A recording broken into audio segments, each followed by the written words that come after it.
नाद ब्रह्म आणि नाम ब्रह्म बरोबर केलं की परब्रह्माला प्रकट व्हावंच लागतं. श्रीकृष्ण त्यांच्या मागे मागे गेले. श्रीकृष्णांनी आतमध्ये प्रवेश केल्याबरोबर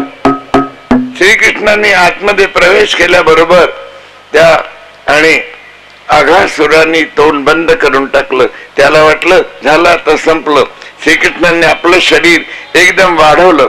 आघासुराच्या मर्मस्थलाचं छेदन झालं आणि आघासुराचे प्राण निघून गेले. बोली वृंदावन बिहारी. आघासुर देखील मारला गेला हे कळलं. एका मागून एक मोठमोठे राक्षस मारल्या जात आहेत.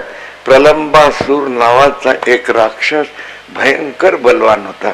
म्हणजे जितकी शक्ती कंसामध्ये होती तितकीच शक्ती त्याच्यामध्ये होती. कंसामध्ये किती शक्ती होती? कंसामध्ये भयंकर शक्ती होती आणि 10,000 हत्तींचं बळ कंसामध्ये होतं. तेवढंच बळ त्या प्रलंबासुरामध्ये होतं. एक कुवल्यापीड नावाचा हत्ती होता. तो हत्ती जरासंधाच्या जवळ होता. आपण आणि कृष्णलीलेमध्ये कुवल्यापीड बद्दल ऐकलेलं आहे. तर कुवल्यापीड हत्ती तिथे होता, जरासंधाजवळ होता. तर जरासंध आणि कंस मित्र होते. एक दिवस जरासंधाला आणि एका ठिकाणी आक्रमण करायला जायचं होतं. तेव्हा मथुरा पार करून जायचं होतं.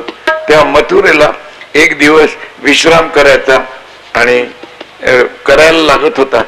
तेव्हा विश्राम केल्याशिवाय पुढे जाऊ शकत नव्हते. तेव्हा जरासंधांनी कंसाला, दोघांची मित्रता, जरासंधांनी कंसाला विचारलं की मला एक दिवसाचा पडाव मथुरेत द्यायचा, मी देऊ शकू? त्यामुळे आपण मित्र आहोत, तो विचारायला कशाला पाहिजे. ते एक दिवस पडाव दिला. तरी देखील कंसाने आपली सेना सजग करून ठेवली. कोण कोण्या वेळेला विश्वासघात करेल याचा काय भरोसा. सेना सजग करून ठेवली अगदी सगळ्याचे. तो कुवल्यापीड हत्ती देखील बरोबर होता. तर रात्र हे करताना एकदम तो कुवल्यापीड हत्ती सुटला. त्याचं काय साखरदान तोडलं त्यांनी की काय, त्याच्या गळ्याला साखळी अडवली होती आणि तो मथुरेमध्ये धुमाकूळ घालायला लागला. सेवक एकदम कंसाकडे गेले. महाराज महाराज महाराज, कुवल्यापीड सुटला आणि तो सगळा धुमाकूळ घालतोय मथुरेमध्ये. कंस जसा आणि झोपला होता तसा उठला आणि तसाच बाहेर निघाला. झोपलेल्या वस्त्रानिश्चित बाहेर निघाला. ताबडतोब धावत गेला आणि त्यांनी त्या आणि कुवल्यापीड हत्तीची सोंड धरली. त्याला साखळी लटकत होती आणि तो ओढत ओढत आणला. तो आणला आणि जरासंधाला देखील माहिती नव्हतं की याच्यामध्ये इतकी शक्ती आहे म्हणून. तो ओढत आणला आणि जरासंधाला सांगितलं की हे बघ, हा सोडला गेला की सुटलाय. त्याने सांगितलं कंसा, हे बघ याच्या गळ्यामध्ये साखळी आहे, हा सुटला आणि साखळी तोडली, त्याला बांधून ठेव. तर जरासंधानी हे जेव्हा बघितलं तेव्हा जरासंधाला 2 मुली होत्या. त्याने आपल्या दोन्ही मुलींचं लग्न कंसाबरोबर करून दिलं आणि तो कुवल्यापीड त्याला आंधळ म्हणून देऊन टाकला. म्हणून तो कुवल्यापीड जरासंधाचा मथुरेत आला होता. लोकांना हे माहिती, हा कुवल्यापीड आला कुठे निघून, तो तिथून आला त्या ठिकाणी. तर तो त्यामध्ये आणि जितके तेवढे त्या प्रलंबासुरामध्ये आणि शक्ती होती, तो देखील श्रीकृष्णाने मारून टाकला. कंस घाबरून गेला की असा इतका बलवान हा आहे तरी कोण कोण. आणि शोध लावा, काय माहिती नाही कोणते, काही कोणाला कळे ना. कंस घाबरून गेला. त्याला रात्रभर आणि झोप येईना. अगदी आठवा कुठे असेल तो. प्रलंबासूर मारला गेला.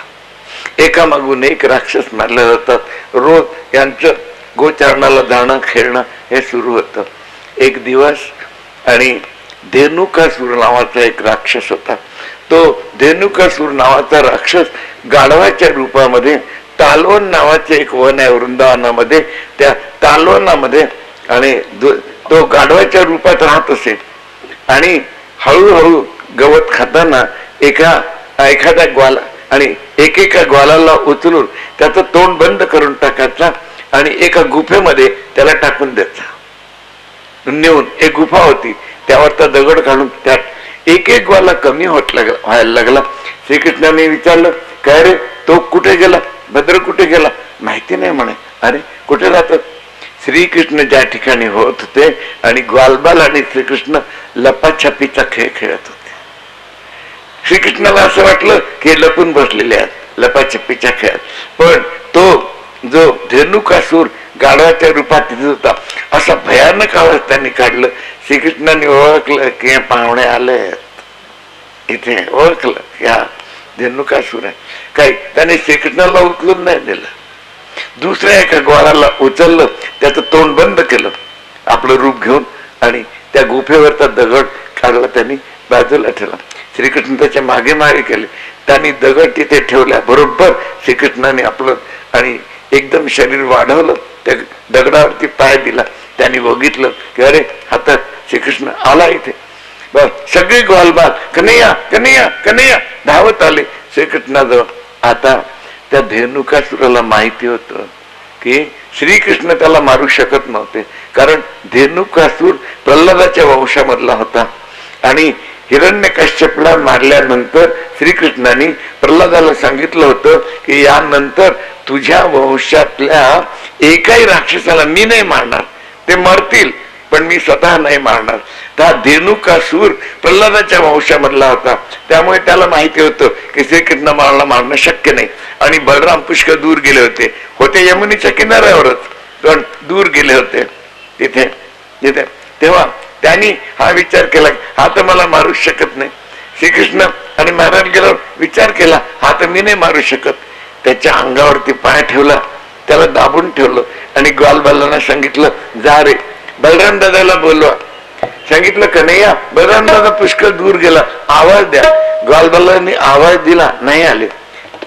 कन्हैया ते येत नाही. बालकृष्णाने तिथून आवाज दिला, बलराम दादा, ए बलराम दादा, काय रे लवकर ये. श्रीकृष्णाचा आवाज कुठे नाही जाणार. बलराम धावत आले, काय म्हणतो रे. सांगितलं दादा हा तुझा आणि पाहुणा आहे, आता जरा समाचार घे. तो घाबरून गेला धेनुकासूर, आणि बलरामाने धेनुकासुराचा वध केला. बोली वृंदावन बिहारी लाल की. धेनुकासूर देखील मारला गेला.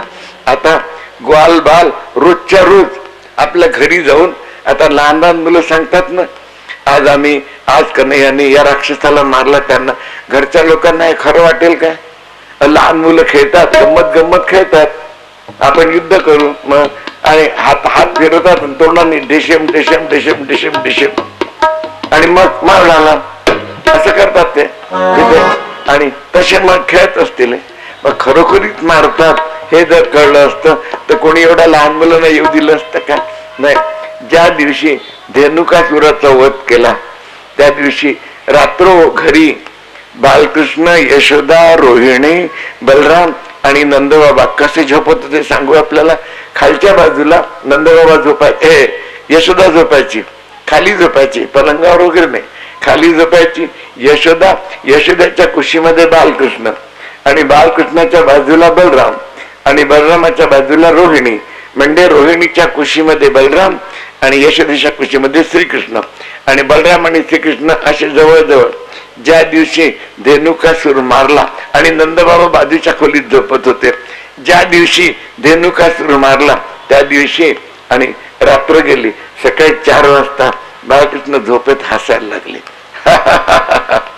यशोदेला काय झालं रे, हे का नाही काय झालं.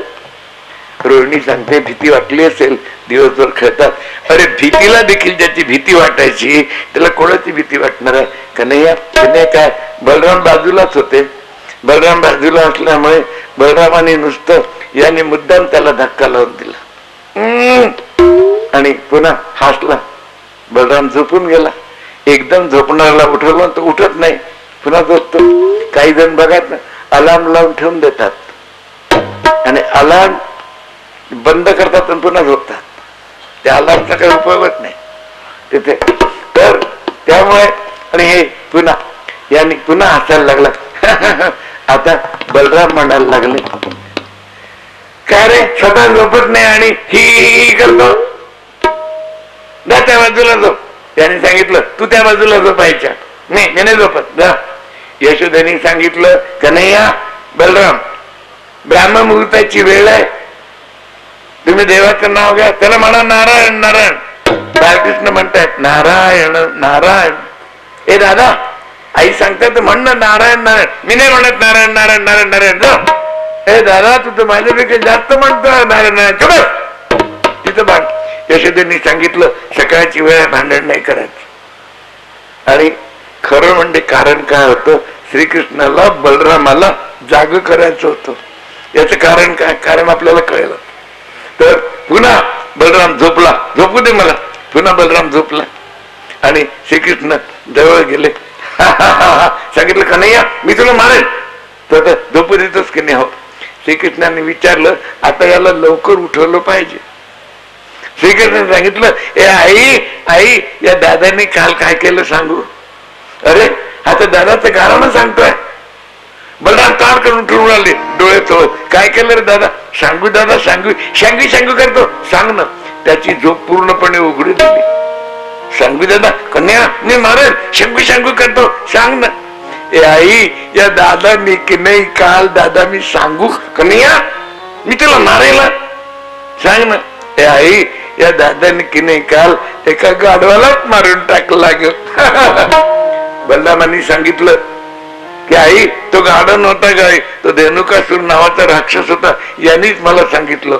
ए आई मी किती छोटा आहे, लेका छोटा आहे पण किती खोटा आहे, आणि दादा किती मोठा आहे, आणि मी काही सांगितलं तरी यांनी काय काही विचारलं केला, त्या गाढवाला मारून टाकलं का. अरे वा दादा आता कुठे जा, मी तुला आता तुझ्या बरोबर येणार नाही.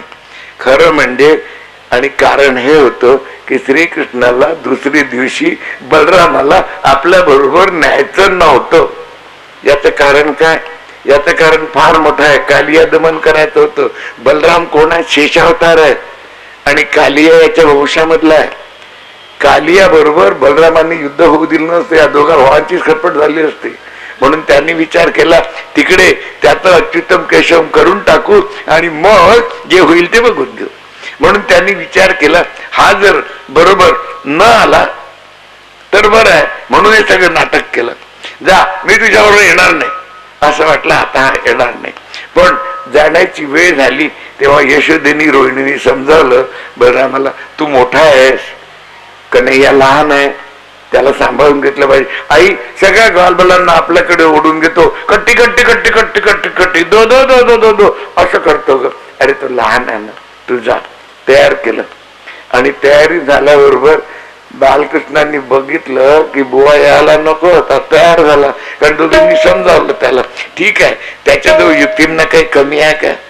आता यशोदेनी रोहिणीने सांगितलं कन्हैया दादाशी भांडण नाही करायचं. छे आई दादा वडील भाऊ आहे ना ग, याला माहितच नाही सगळं. म्हणाले हो. ए आई वडील भावाला नमस्कार करत असतात ना ग, बघा किती शहाणा आहेत. हो हो त्यांनी नमस्कारही केला. बलराम जरा आकडले, लहान मुलांना थोडस मोठेपणा दिलं म्हणजे हे होतं ना, सगळ्यांना आकडले तिथे. आणि दादा तू किती चांगला आहे रे, तयार होऊन उभा होता. त्याच्या गळ्यात हात घातला. माझा दादा किती, रोहिणी यशोदेला वाटलं किती चांगला आहे हा, आता किती चांगला आहे दादा. आणि बलराम आणखी आकडायला लागले. त्याच्या कानाजवळ जाऊन सांगतो दादा इतका चांगला असून तू गाढवाला का मारला. आई बघ काय केलं त्यांनी, तुला आता नमस्कार केला आणि तुझ्या गळ्यात हात घातला. हे आई गळ्यात हात घातला हे सगळं दिसलं, कानाजवळ म्हणतो तू गाढवाला का मारला. मी नाही जाणार. कन्हैया ऐकत नाही का, ऐकतो ना दादा चलणार रे पण गाढवाला नको. अर्थ नाही. बलराम गेले नाही आणि श्रीकृष्णाला बलरामाला न्यायचं नव्हतं. कालियाच्या डोहावर गेले. कालियानी सगळं जल विषारी करून टाकलं होतं. तिथले सगळे बघा ब्रजभूमीच्या लीला इतक्या विचित्र आहेत की अशक्य कोटीतल्या गोष्टी शक्य झाल्या आहेत. एका रात्रीत जे शक्य न होतं ते श्रीकृष्णाने शक्य केलेलं आहे. हे ब्रजलीलांचं विशेष महत्व आहे. इतकं सांगायला वेळ नाही मिळत सप्ताहामध्ये. तेव्हा तर त्यांनी ते पाणी सगळं काय विषारी करून टाकलं होतं. सगळे तिथली फळं वृक्ष सगळे विषारी केले होते. तेव्हा तिथे गेल्याबरोबर लहान मुलं आणि जनावर यांना पाणी दिसल्याबरोबर तहान लागते. काही खाण्याचं दिसल्याबरोबर भूक लागते. खाणार नाहीत, पाणी पिणार नाहीत. पण इथे जर कोणी पाणी घेऊन आलं ना पेल्यात वगैरे तर ते पहिल्याने ते पितील पाणी. सगळं नाही, थोडंसं तोड लावतील फेकून देतील. तसं जनावरांचं आहे. तर तिथे गेल्याबरोबर काही ग्वालबालांनी ते पाणी प्यायले. ते पाणी विषारी होतं, मूर्छित पडले काही. काही गायी मस्जिद पडल्या. त्या बाकीच्या ग्वालबालांनी सांगितलं, कन्हैया कन्हैया हे बघ काय झालं. कन्हैयाने सांगितलं, कालिया तुझी ही हिंमत. आपल्या कृपादृष्टीने बालकृष्णाने त्यांना उठवलं, सांगितलं की मी सांगेपर्यंत कोणी इथलं पाणी पिऊ नका. तहान लागली तर मला सांगा, गाईंना देखील तहान लागली आपण दुसरीकडे घेऊन जाऊ. तिथे मग असं ठरलं की चेंडूनी खेळायचं. ज्याच्या हाताने चेंडू कालियाच्या डोहात जाईल त्याला तो चेंडू काढून आणावा लागेल. आता श्रीकृष्ण इतरला कोणाला फेकू देतील काय? श्रीकृष्णाने स्वतः तो चेंडू असे खेळायला लागले. खेळता खेळता मुद्दाम फेकला, तो गेला कल्याण. हा आता कन्हैयावर राज्य, कन्हैयावर राज्य, आता कन्हैयाला आणावं लागेल ते चेंडू. हो मी घेऊन येईल तो चेंडू. कन्हैया आपली शाल कमरेला बांधली. कन्हैया कसं तुझ्यावर आम्ही राज्य आणलं? अरे त्याने राज्य घेतलं. तो इतका दयाळू आहे की तुमचं सगळं राज्य तो घेतो आणि तुम्हाला मदत करतो, यश तो तुम्हाला देतो. त्याचं नाव यश आहे, यशोदाचं नाम आहे यशोदा. यशोदाचा अर्थ आहे ददाती यशा इति यशवा, सगळ्यांना यश देणारी यशोदा आहे. त्या तिचाच मुलगा श्रीकृष्ण आहे. तेव्हा आश्चर्याची गोष्ट आहे, मुलगा देवकीचा आणि दूध पितो यशोदेचं. असं का बरं? देवकीचा स्तनही त्यांनी बघितलं नाही. का बरं?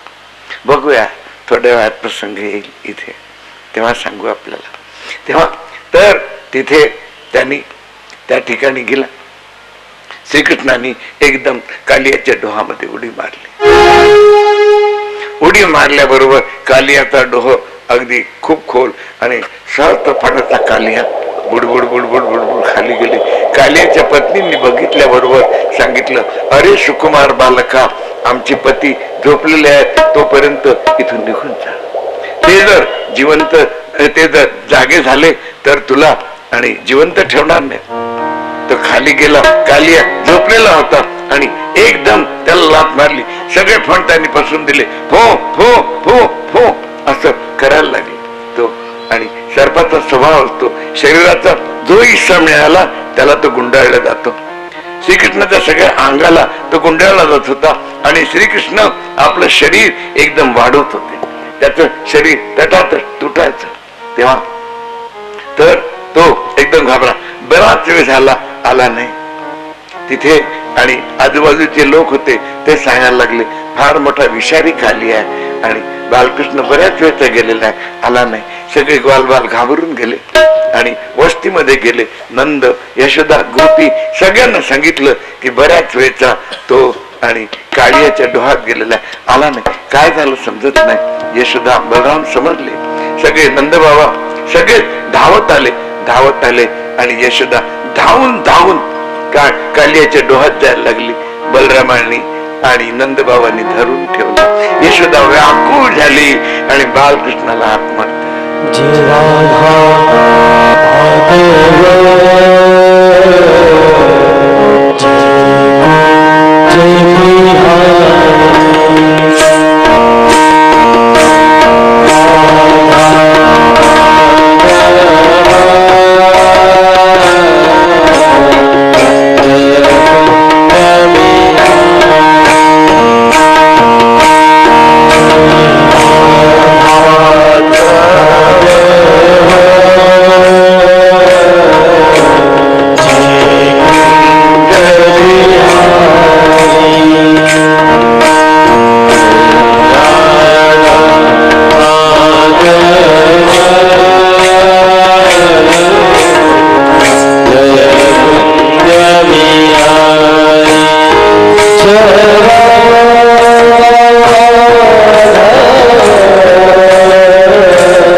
पेशंट औषधाची वेळ झाली, घेऊन टाक.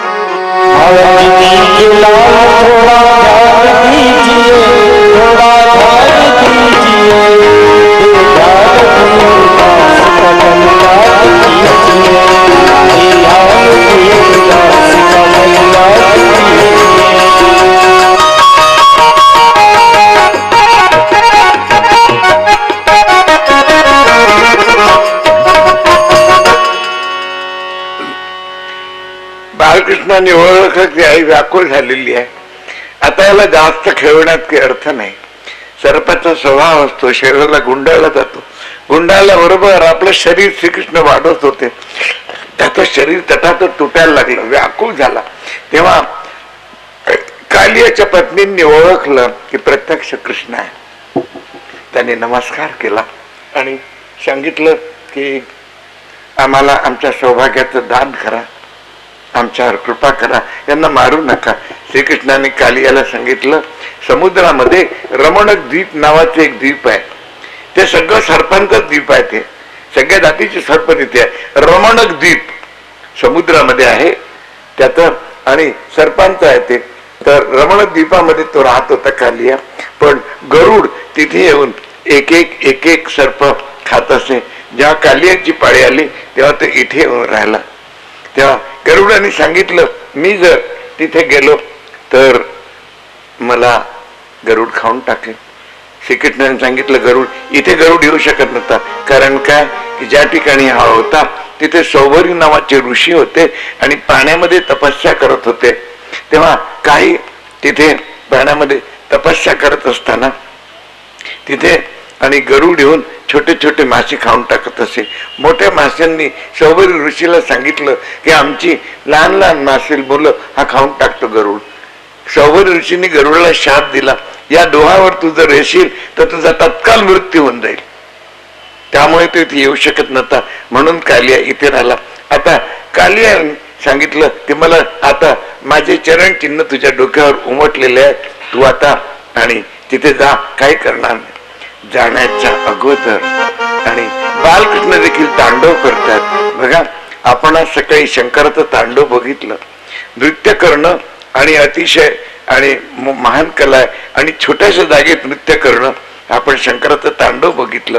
आता बालकृष्ण कालियाच्या डोक्यावरती तांडव करतात. कालियाचं डोकं ते केवढं, आणि त्यावेळेला सगळे ब्रजवासी, गोपी, सगळे यशोदा सगळेच त्या ठिकाणी आले. बालकृष्ण नृत्य करतात. देवांगना अप्सरा देखील बघायला लागल्या आणि बालकृष्ण नृत्य करतात आणि गोपी प्रेमाने गान करतात.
बाळाला द्वीपामध्ये पाठवून दिलं, उडी मारली आणि आले. रात्र झाली होती, चांदणी रात्र होती, उन्हाळ्याचे दिवस होते. तेव्हा यशोदा आलेली होती. तेव्हा यशोदेने विचारलं, बेटा त्या सर्पाने तुला काय केलं? छे ग आई, तू आलेली मला कळलं. मी त्याला सांगितलं, बघ लहान मुलं म्हणतात की नाही, तू गडबड करतो का, मी सांगू का आईला, ए आई हा बघ, कोणी जरी ऐकलं तरी तो आईला हाक मारतो. तसं बालकृष्णाने सांगितलं. मी त्याला सांगितलं माझ्या आईला सांगू, माझी आई आले, माझे बाबा आले. तर नाही नाही सांगू नको, सांगू नको आई, तिकडे समुद्र दूर एक रमणक द्वीप म्हणून आहे, तुला माहिती आहे, माझ्या गुरुजीने मला सांगितलं होतं. आता कोणते गुरुजी कोणते काय त्याला माहिती. असं का? हो. मग तिथे झोपले तिथे. थंड आणि उन्हाळ्याचे दिवस होते, त्या ठिकाणी झोपले तिथे. ते पाणी सगळं खाली आणि विषारी करून टाकलं होतं. तिथले वृक्ष देखील विषारी केले होते, फळ वृक्ष केले होते विषारी. आणि इकडे जेव्हा हे सगळे झोपले, बालकृष्णाने ओळखलं की सकाळी उठल्याबरोबर यांनी त्या पाण्याची चूळ जरी भरली तरी विपरीत परिणाम होईल. नाही तर काय करायचं. मध्यरात्रीच्या आणि रात्र झाली, सगळ्यांना झोप लागली. बालकृष्ण उठले आणि त्यांनी योग शक्तीने आपल्या आणि अंतरंगामधून अग्नी बाहेर काढला. अग्नी कुठून निर्माण झालेला आहे आपल्याला माहिती आहे, सगळं भगवंतापासून निघालं. बघा वेद काय सांगतात, भयादशाग्नी तपती, भया तपती सूर्य इंद्रश्च वायुश्च मृत्युर्धावती पंचमा यजगृहीत, की हा त्यातून आणि अग्नी त्याच्या शरीरातून निर्माण झाला. त्याने मनुष्य रूपामध्ये तो बाहेर आला अग्नी. त्याला सांगितलं हा सगळा परिसर, तू ही वृक्ष वगैरे बघ. असे म्हणजे अशक्य ती गोष्ट कशी शक्य झालेली आहे. एका दिवस निघण्याच्या अगोदर इथे सगळी शीतलता यायला हवी. आणि हे सगळं पाणी नदीला पूर आला म्हणजे जर संत पूर वाहत असला ना तर लोक त्यातनं पाणी भरतात. आणि अगदी जोरामध्ये पूर असला तर ते पाणी आणि तो नदी ओढत घेऊन जाते. ते सांगितलं अगदी वेगाने इथून पाणी समुद्रामध्ये घेऊन जा. दिवस निघण्याच्या आत हे सगळं शांत झालं. सगळ्या बाजूनी आग लागली, चारी बाजूनी आग लागली. काय हो, सगळे आजूबाजूला. आणि पहाडामध्ये जर कुठे आग लागली तर आपल्याला गावामध्ये गरमी होते. तिथे आजूबाजूला सगळी आग लागली. आणि हे महाराज यशोदेच्या जवळ झोपलेले. यांनी आग लावली, आगीला फारागी लावतो. यांनी लावलेली आग विझवणं मोठं कठीण आहे. तोच आग लावतो आणि तोच विझवतो. तो आयुष्यातून उठवून टाकतो, आपल्या जवळ घेतो. तेव्हा तर त्याने आग इथे यशोदेने उठवलं. जागाच होता. जसे नाटक करणं त्याचं काम आहे, त्याचं नावच नटवर नागर. हे सांगितलं कन्हैया बेटा आग लागली. आग उठले महाराज. आई आग लागली, मला भीती वाटते, मला पदराखाली झाकून. लेखांनी आग लावली आणि याला भीती वाटायला लागली. मला पदराखाली झाकून ठेव. याच्यानी पदराखाली झाकलं. बेटा आता काय होणार ग? आई मला माझ्या गुरुजींनी एक मंत्र दिलाय. तो मंत्र म्हटला की तो अग्नी पळून जातो. मग हो, मग लवकर म्हण. सगळे ब्रजवासी तिथे आले ऐकायला. कारण बऱ्याचशा गोष्टी अशा सांगत होत्या आणि लोकांना पटत होत्या. तेव्हा मग सगळे कन्हैया लवकर म्हण. आता सगळे बघायला लागले. कन्हैयाने सांगितलं पण मला गुरुजींनी सांगितलं की मंत्र तू म्हणायला लागला म्हणजे सगळ्यांचे डोळे बंद व्हायला पाहिजेत. आणि सगळ्यांनी विचारलं डोळे उघडे राहिले तर काय होईल? ज्याचे डोळे उघडे राहिले तो तत्काळ जळून जाईल. सगळ्यांनी सांगण्याच्या आधी डोळे बंद केले, कारण मृत्यूची भीती सगळ्यांनाच वाटते. सांगितलं नाही, डोळे बंद, पट्ट्या बांधून घेतल्या. त्यांना माहिती होतं गोस्वामीजी निल्ल भय बिनू होय न प्रीत, भीतीशिवाय प्रीती नाही होत. तेव्हा तर तिकडे आणि एकदम पट्ट्या वगैरे बांधून दिल्या. सांगितलं आई तू देखील डोळे तू हो मी पण बंद करतो. तिला माहिती होती की हा कुटपट करून काढेल काहीतरी, म्हणून तिने त्याला डोळे बंद करायला लागले. त्याने यशोदेने पट्टी बांधून दिली. यशोदेचे डोळे बंद केले. तिथे त्याने बघितलं आणि तिथे डोळे बंद केल्याबरोबर झोपले. सगळ्यांचे डोळे श्रीकृष्णाला माहिती होतं कोणी चुकून देखील बघणार नाही, कारण माहिती आहे मृत्यूची भीती आहे. असं बघितलं तरी पडता येतो. म्हणून सगळे आणि डोळे बंद केल्याबरोबर श्रीकृष्णाने आपले डोळे